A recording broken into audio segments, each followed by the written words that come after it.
Hi hello ನಮಸ್ಕಾರ ಸ್ನೇಹಿತರೆ. R B ice YouTube ಚಾನಲ್ಗೆ ನಿಮ್ಗೆಲ್ರಿಗೂ ಕೂಡ ಸ್ವಾಗತ ಸುಸ್ವಾಗತ.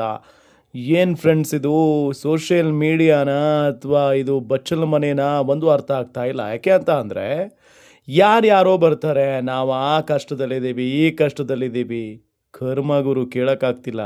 ಇನ್ನು ಈ ಕೆಲ ದಿನಗಳ ಹಿಂದೆ ಈ ಮಂಜು ಲೀಲಾ ಅನ್ನೋರು ಸಿಕ್ಕಾಪಟ್ಟೆ ವೈರಲ್ ಆಗಿದ್ದರು ಸೋಷಿಯಲ್ ಮೀಡಿಯಾದಲ್ಲಿ. ಅವು ಯಾವ್ಯಾವ ನ್ಯೂಸ್ ಚಾನಲ್ಗಳೆಲ್ಲ ಕರ್ಕೊಂಡು ಬಂದು ಅವರಿಗೆ ಸನ್ಮಾನ ಗಿನ್ಮಾನ ಎಲ್ಲ ಮಾಡಿದ್ವು. ಅದಾದ ನಂತರ ಇವರೆಲ್ಲ ಸರಿ ಹೋಗಿದ್ದಾರೆ. ಈ ಮಂಜು ಲೀಲಾ ಆ ಲೀಲಾ ನೋಡಿದರೆ ಯಾವೊಂದ್ರ ಜೊತೆಗೆ ಹೋಗಿ ಅದಾದ ನಂತರ ಮತ್ತೆ ವಾಪಸ್ ಬಂದಿದ್ಲು. ಸರಿ ಹೋಯಿತು, ಇನ್ನೇನು ಮಂಜುನ ಜೀವನ ಅಂತ ಅಂದ್ಕೊಳ್ಳೋ ಅಷ್ಟರಲ್ಲೇ ಈಗ ಮಂಜ ಮತ್ತೆ ಗೊಳೋ ಅಂತ ಅಳ್ತವನೆ ತನ್ನ ಕಾರಲ್ಲಿ ಕೂತ್ಕೊಂಡು.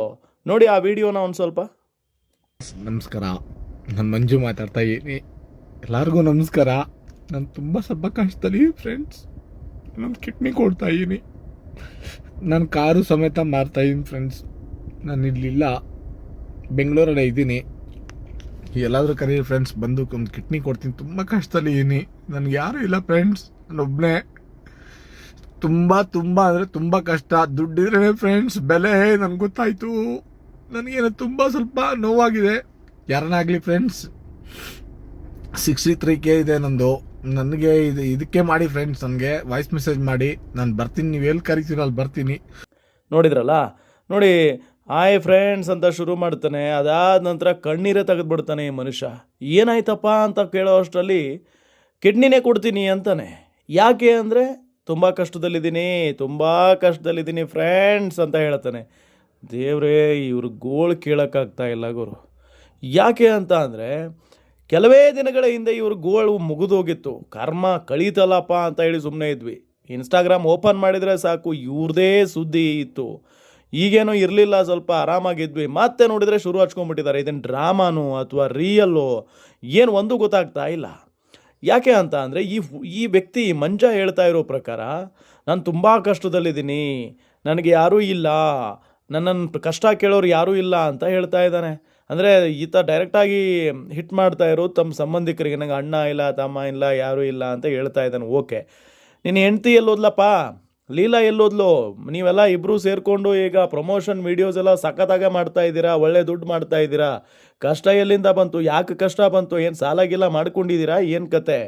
ಇನ್ನೊಂದು ಜೊತೆಗೆ ಈತ ಹೇಳ್ತಾನೆ, ನನ್ನ ಮಕ್ಕಳ ಭವಿಷ್ಯಕ್ಕಾಗಿ ಹಣ ಬೇಕು ನನಗೆ, ಯಾರಾದರೂ ಕಿಡ್ನಿ ಬೇಕು ಅನ್ನೋರು ಕರೆ ಮಾಡಿ, ನಾನು ಅಲ್ಲಿಗೆ ಬರ್ತೀನಿ, ವಾಯ್ಸ್ ರೆಕಾರ್ಡ್ ಕಳಿಸಿ ನನಗೆ, ನಾನು ಅಲ್ಲಿಗೆ ಬರ್ತೀನಿ ಅಂತ ಈತೆಲ್ಲ ಹೇಳ್ತಾ ಇದ್ದಾನೆ. ಬಟ್ ಒಂದು ಕಡೆ ಅಯ್ಯೋ ಅನಿಸುತ್ತೆ, ಇಲ್ಲ ಅಂತ ಹೇಳ್ತಾ ಇಲ್ಲ. ಈತನ ಮಾತುಗಳನ್ನು ಕೇಳಿಸ್ತಾ ಇದ್ದರೆ ಅಯ್ಯೋ ಅಂತ ಅನಿಸುತ್ತೆ. ಅದಾದ ನಂತರ ಇವರ ಈ ಹಿಂದಿನ ಹಳೇ ಡ್ರಾಮಾಗಳನ್ನೆಲ್ಲ ನೋಡಿದರೆ ಈತ ಮತ್ತು ಈತನ ಹೆಂಡ್ತಿದು ಇವ್ರಿಗೆಲ್ಲ ಅಯ್ಯೋ ಅಂತ ಅನ್ನೋಕ್ಕೂ ಮನಸ್ಸಾಗಲ್ಲ. ಜೊತೆಗೆ ಈ ವಿಡಿಯೋ ಕೆಳಗಿನ ಕಾಮೆಂಟ್ಗಳನ್ನು ಓದಿದೆ ಗುರು ನಾನು. ಜನ ನಾನೊಬ್ಬನೇ ಹಿಂಗೆ ಥಿಂಕ್ ಮಾಡ್ತೀನೇನೋ ಅಂತ ಅಂದ್ಕೊಂಡಿದ್ದೆ. ಎಲ್ಲರೂ ಅದನ್ನೇ ಹೇಳ್ತಿದ್ರು, ಉಗೀತಿದ್ದಾರೆ ಲಿಟ್ರಲಿ. ಇವ್ರ ಡ್ರಾಮಾಗಳನ್ನು ನೋಡೋದಕ್ಕಾಗ್ತಾ ಇಲ್ಲ, ಇವ್ರ ಅಕೌಂಟ್ ಬ್ಲಾಕ್ ಮಾಡಿ. ಜೊತೆಗೆ ಎಲ್ಲೋದ್ಲಪ್ಪ ನೀನು ಲೀಲಾ, ಮತ್ತೆ ಬಿಟ್ಬಿಟ್ಟು ಹೋಗ್ಬಿಟ್ಲಾ? ಲೀಲಾ ಇದ್ದಲ್ಲಿ ಏನು ಕಷ್ಟ ಇನ್ನೆಲ್ಲಿ ಅನ್ನೋ ಥರ ಒಂಥರ ವ್ಯಂಗ್ಯವಾಗಿ ಈತನಿಗೆ ಕಮೆಂಟ್ ಮಾಡಿದ್ದಾರೆ ಪ್ರತಿಯೊಬ್ಬರು ಕೂಡ. ಬಟ್ ಒಂದು ಸಂಸಾರ ಅಂತ ಅಂದರೆ ಅದು 4 ಗೋಡೆಗಳ ಮಧ್ಯೆ ಇರಬೇಕು. ಇವರು ಸಂಸಾರನೂ ಸೋಷಿಯಲ್ ಮೀಡಿಯಾದಲ್ಲೇ ಮಾಡ್ತಾರೆ, ಕಷ್ಟನೂ ಸೋಷಿಯಲ್ ಮೀಡಿಯಾದಲ್ಲೇ ಹಂಚ್ಕೊಳ್ತಾರೆ. ಖುಷಿನ ಹಂಚ್ಕೊಳ್ಳಿ ಬಿಡಿ, ಆದರೆ ಸಂಸಾರ ಮಾಡೋದು ಆಯಿತು, ಇವರು ಕಷ್ಟನೂ ಆಯಿತು, ಎಲ್ಲ ಜನರ ಮುಂದೆ ಹೇಳ್ಕೊಳ್ತಾರೆ. ಈ ಹಿಂದೆ ನಮ್ಮ ಹಿರಿಯರೆಲ್ಲ ಏನು ಮಾಡ್ತಾಯಿದ್ರು, ಕಷ್ಟ ಅಂತ ಅಂದರೆ ತಮ್ಮ ಮನೆಯವರೇ ಕೂತ್ಕೊಂಡು ಸಾಲ್ವ್ ಮಾಡ್ಕೊಳ್ತಾ ಇದ್ರು. ಈಗ ಹಂಗಾಗ್ತಾ ಇಲ್ಲ. ಈ ಕಾಲ ಏನು ಬದಲಾಗಿದೆ ಅಂತ ಅಂದರೆ ಬೇಡ, ಅದು ಅಸಹ್ಯ ಅನಿಸೋಗ್ಬಿಟ್ಟಿದೆ. ಎಲ್ಲ ಕಷ್ಟಗಳನ್ನು ಬಂದು ಸೋಷಿಯಲ್ ಮೀಡಿಯಾದಲ್ಲಿ ತುರುಕ್ತಾರೆ ಇವ್ರ ಯೋಗ್ಯತೆಗೆಷ್ಟು. ಸೊ ನಾವು ಅದನ್ನು ಕೇಳ್ಕೊಂಡು ಸಾಯ್ಬೇಕಿಲ್ಲ ಪ್ರತಿದಿನ. ಸೊ ಇವನ ವಿಡಿಯೋ, ಇವನ ಮಾತುಗಳನ್ನು ಕೇಳಿಸ್ಕೊಂಡ್ರೆ ನಿಮಗೇನು ಅನಿಸ್ತಾ ಇದೆ? ಇದೇನು ಜೆನ್ಯೂನಾ ಅಥವಾ ಇದು ಸುಳ್ಳು ಹೇಳ್ತಾ ಇದ್ದಾನ? ಮತ್ತು ಈ ಕಮೆಂಟು ವ್ಯೂಸ್ಗೋಸ್ಕರ ಎಲ್ಲ ಡ್ರಾಮಾ ಮಾಡ್ತಾ ಇದ್ದಾನೆ ಈತ? ಮತ್ತು ಇದನ್ನು ಹೆಂಡತಿ ಎಲ್ಲೋದ್ಲು ಲೀಲಾ ಅನ್ನೋದು ನನಗೆ ಕಾಡ್ತಾ ಇರುವಂಥ ಪ್ರಶ್ನೆ. ಇಷ್ಟಿನ ಚೆನ್ನಾಗೇ ಇದ್ರಲ್ಲ ಇಬ್ಬರು, ಈಗ ಏಕಾಏಕಿಯಾಗಿ ತುಂಬ ಕಷ್ಟ ಇದೆ. ಆತನ ಕಣ್ಣೀರು ನೋಡ್ರಿ, ಅದು ಹೆಂಗೆ ಬರುತ್ತೆ ಕಣ್ಣೀರು ಇವ್ರಿಗೆಲ್ಲ? ದುಡ್ಡು ತಿನ್ನೋಕೆ ಏನು ರೋಗ ರೀ ಇವ್ರಿಗೆಲ್ಲ? ಕಾರಲ್ಲಿ ನಾನು ಕಾರ್ ಮಾರ್ತೀನಿ ಅಂತಾನೆ. ಕಾರ್ ಇದೆಯಾ? ಯಾರ್ಯಾರೋ ಪಾಪ ಕಷ್ಟಪಟ್ಟು ದುಡಿಯೋರ ಹತ್ರನೇ ಕಾರ್ ಇರಲ್ಲ, ಇವನಿಗೊಂದು ಕಾರ್ ಇದೆ. ನೀಟಾಗಿ ಓಲಾ ಊಬರ್ ಅಂದ್ಕೊಂಡು ಬೆಂಗಳೂರಲ್ಲಿ ದುಡಿದ್ರೆ ಎಷ್ಟೋ ದುಡಿಬೋದು ಬೆಂಗಳೂರಲ್ಲಿ. ಈತ ನೋಡಿದರೆ ಒಳ್ಳೆ ಏನೂ ಆಗಲ್ಲ, ನಾನು ಕಿಡ್ನಿ ಕೊಡ್ತೀನಿ, ಅದು ಮಾಡ್ತೀನಿ, ಇದು ಮಾಡ್ತೀನಿ. ಕರ್ಮ. ನೀವೇನು ಹೇಳ್ತೀರಿ ಇವ್ರ ಬಗ್ಗೆ? ನಂಬೋದಾ ಇವರನ್ನು? ಅಕಸ್ಮಾತಾಗಿ ಜೆನ್ಯೂನ್ ಆಗಿದ್ದರೆ ಪಾಪ ಸಹಾಯ ಮಾಡಬಹುದೇನೋ. ಆದರೆ ಇವ್ರನ್ನ ನೋಡಿದರೆ ಅವರ ಡ್ರಾಮಾಗಳನ್ನು ನೋಡಿಬಿಟ್ರೆ ಯಾರೂ ಸಹಾಯ ಮಾಡೋದಕ್ಕೆ ಮುಂದೆ ಬರಲ್ಲ. ನೀವೇನು ಹೇಳ್ತೀರಿ ಕಮೆಂಟ್ ಮಾಡಿ ತಿಳಿಸಿ. ನಮಸ್ಕಾರ, ನಾನು ಮಂಜು ಮಾತಾಡ್ತಾ ಇದ್ದೀನಿ. ಎಲ್ಲರಿಗೂ ನಮಸ್ಕಾರ. ನಾನು ತುಂಬ ಸ್ವಲ್ಪ ಕಷ್ಟದಲ್ಲಿ ಫ್ರೆಂಡ್ಸ್. ನಾನು ಕಿಡ್ನಿ ಕೊಡ್ತಾ ಇದ್ದೀನಿ. ನಾನು ಕಾರು ಸಮೇತ ಮಾರ್ತಾಯಿದ್ದೀನಿ ಫ್ರೆಂಡ್ಸ್. ನಾನು ಇಲ್ಲಿಲ್ಲ, ಬೆಂಗಳೂರಲ್ಲೇ ಇದ್ದೀನಿ. ಎಲ್ಲಾದರೂ ಕರೀರಿ ಫ್ರೆಂಡ್ಸ್, ಬಂದು ಒಂದು ಕಿಡ್ನಿ ಕೊಡ್ತೀನಿ. ತುಂಬ ಕಷ್ಟದಲ್ಲಿ ಇದ್ದೀನಿ. ನನಗೆ ಯಾರೂ ಇಲ್ಲ ಫ್ರೆಂಡ್ಸ್, ನಾನೊಬ್ಬನೇ. ತುಂಬ ಅಂದರೆ ತುಂಬ ಕಷ್ಟ. ದುಡ್ಡಿದ್ರೆ ಫ್ರೆಂಡ್ಸ್ ಬೆಲೆ ನನಗೆ ಗೊತ್ತಾಯಿತು. ನನಗೇನು ತುಂಬ ಸ್ವಲ್ಪ ನೋವಾಗಿದೆ. ಯಾರನ್ನಾಗಲಿ ಫ್ರೆಂಡ್ಸ್, 63K ಇದೆ ನಂದು.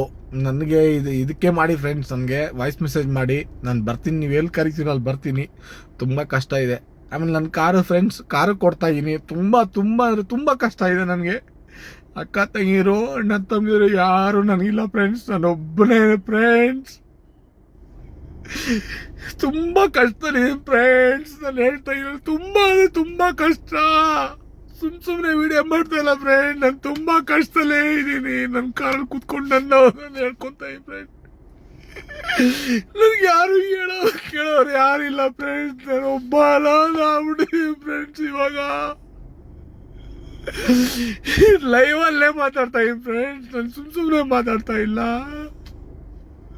ನನ್ನ ಕೇಳೋರೆ ಯಾರಿಲ್ಲ. ನನಗೆ ಎಷ್ಟು ದಿವಸ ಇರ್ತೀನಿ ನನಗೆ ಗೊತ್ತಾಗಲ್ಲ. ಅದಕ್ಕೆ ಫ್ರೆಂಡ್ಸ್ ಒಂದು ಕಿಡ್ನಿ ಕೊಡ್ತಾ ಇದ್ದೀನಿ. ನನ್ನ ಮಕ್ಕಳ ಸೇಫ್ಟಿಗಾರ ಸ್ವಲ್ಪ ಇಕ್ಬಿಟ್ಟು ಹೋಗ್ತೀನಿ. ನಾನೊಂದು ಕಾರ್ ಇದೆ, ಕಾರು ಮಾರ್ತಾ ಇದ್ದೀನಿ. ಒಂದೇ ಕಾರ್, ಲಾಸ್ಟ್ ಕಾರ್ ಇರೋ ಫ್ರೆಂಡ್ಸ್. ಎಲ್ಲ ಮಾರ್ಕೊಂಡೆ ನಾನು. ತುಂಬ ನೋವಾಗಿದೆ ಫ್ರೆಂಡ್ಸ್. ಅದಕ್ಕೆ ನಾನು ಹೇಳ್ಕೊತಾ ಇದ್ದೀನಿ ಫ್ರೆಂಡ್ಸ್. Thank you friends.